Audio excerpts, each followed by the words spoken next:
Olá, no Reflexões de hoje vamos conversar um pouco sobre a conjuntura da economia mundial.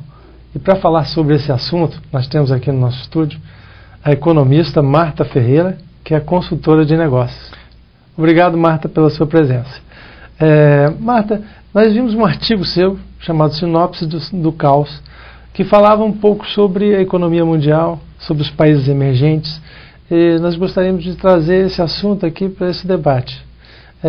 Qual a sua visão hoje sobre essa crise que se instalou nos Estados Unidos inicialmente, depois na Europa, agora envolve parte da Ásia e também envolve os países emergentes, trazendo oportunidades e trazendo também preocupações com relação ao nosso futuro. Almir, muito obrigada pelo seu convite. É a segunda vez que eu venho ao seu programa. Fico muito feliz de estar aqui novamente, conversando com você e sendo assistida pelos seus telespectadores. A situação mundial, ela é preocupante. E existem algumas ocorrências que podem vir a agravar esse quadro todo. Eu posso citar alguns.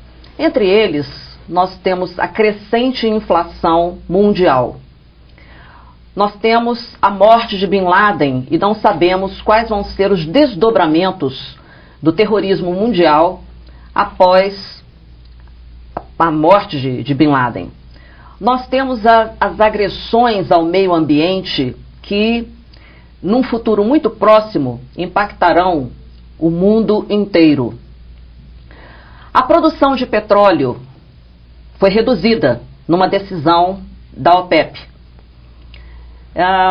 Existe a questão dos conflitos na África e no Oriente Médio.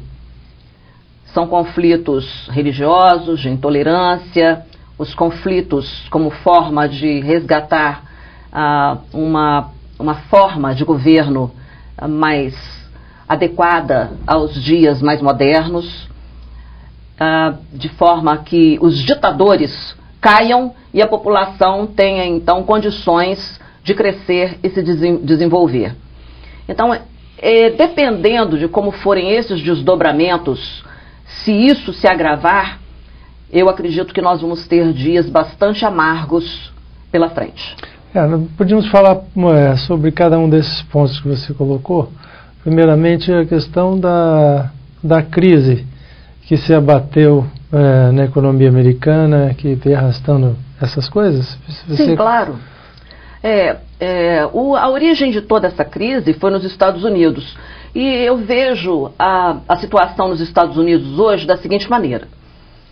Você imagina um caminhão bastante pesado com um bloco de granito subindo uma ladeira. E no meio da ladeira, esse caminhão para. Então, a economia dos Estados Unidos, ela pode ser equiparada a esse caminhão pesado no meio de uma ladeira. O PIB americano é de 25 trilhões de reais, em torno de 15 trilhões de dólares. Um quarto do PIB mundial, mais de um quarto do PIB mundial. Isso é maior do que o PIB europeu, por exemplo. Isso é maior do que o PIB de toda a Europa, porque o PIB da Europa hoje está em torno de 14 trilhões, dos Estados Unidos em torno de 15, ok? Então é maior do que o PIB não de toda a Europa, mas de toda a União Europeia. Sim. Ok? Então eu diria o seguinte, você, primeiro para parar esse caminhão, evitar que ele desça a ladeira abaixo de ré, que ele capote, que ele mate pessoas, atropele pessoas, já é uma coisa difícil. Sim. Depois, você tem que colocar esse caminhão em funcionamento de novo e fazê-lo subir a ladeira, continuar subindo a ladeira. Então, imagina essa economia de 25 trilhões de reais que você tem que ligá-la novamente e fazê-la subir essa ladeira. Então, o que o mundo espera? O mundo espera que isso aconteça rapidamente.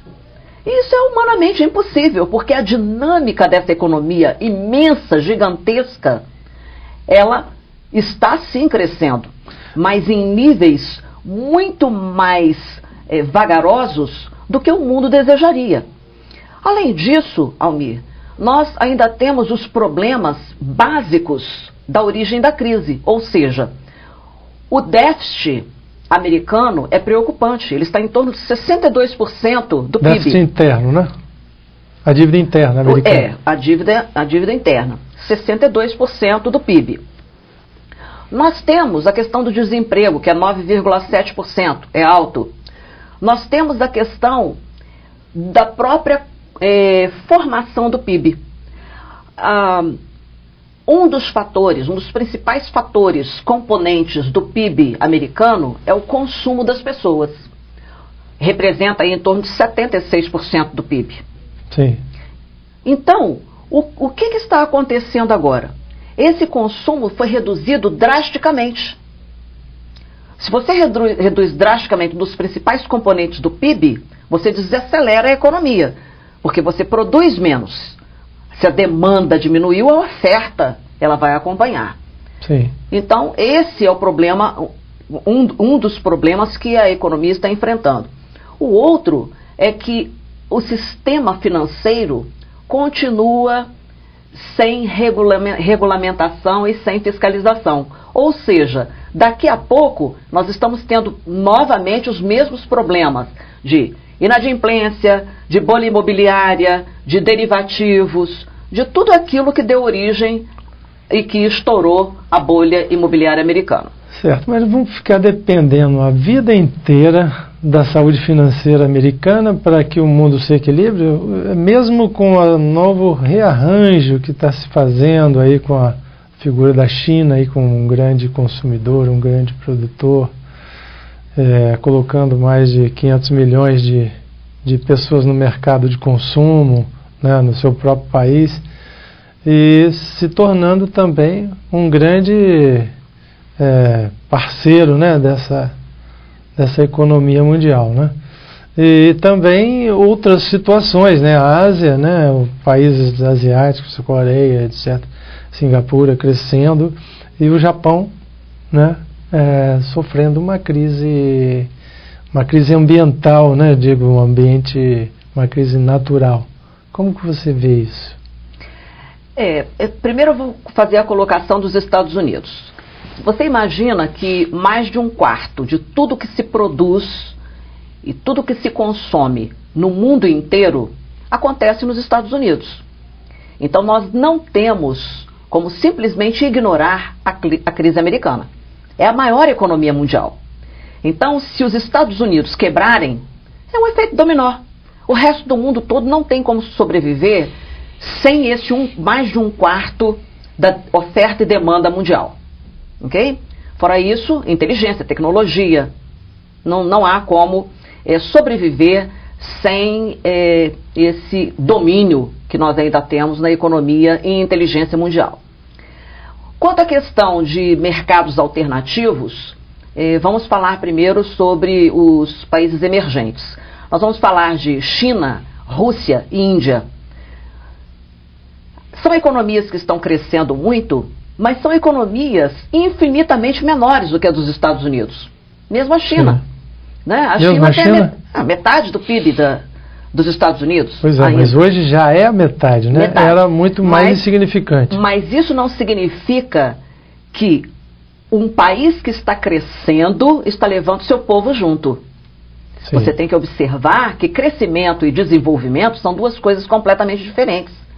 A China tem 1 bilhão e 300 milhões de pessoas, sendo que mais de 200 milhões de pessoas estão abaixo da linha da pobreza. E o que significa abaixo da linha da pobreza na China? Significa que essas pessoas ganham $120 por ano. 120, 125 dólares por ano. Por ano, ok? Não existe acesso à saúde pública, à educação de qualidade, não existe água, terra agricultável. A China tem uma série de problemas. Não, a maioria dessas pessoas que moram, esse 1 bilhão e 300 milhões de pessoas, não tem acesso à água potável, não tem acesso a saneamento básico.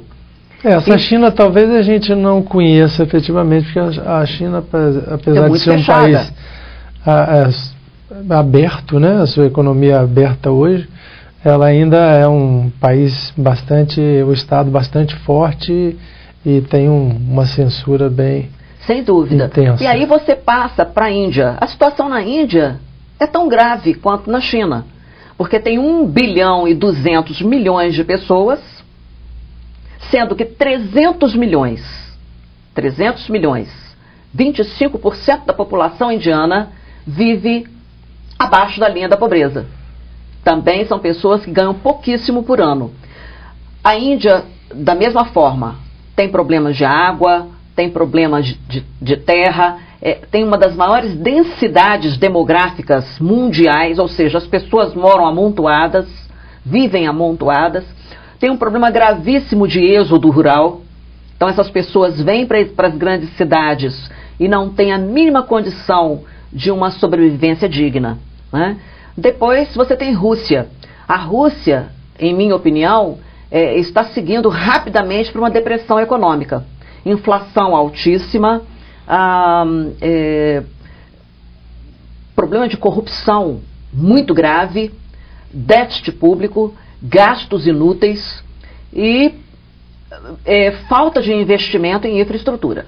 Esses é que são os BRICS, né? Esses são os BRICS. Mas vamos falar Faltou também, Brasil. vamos falar sobre o Brasil no próximo bloco.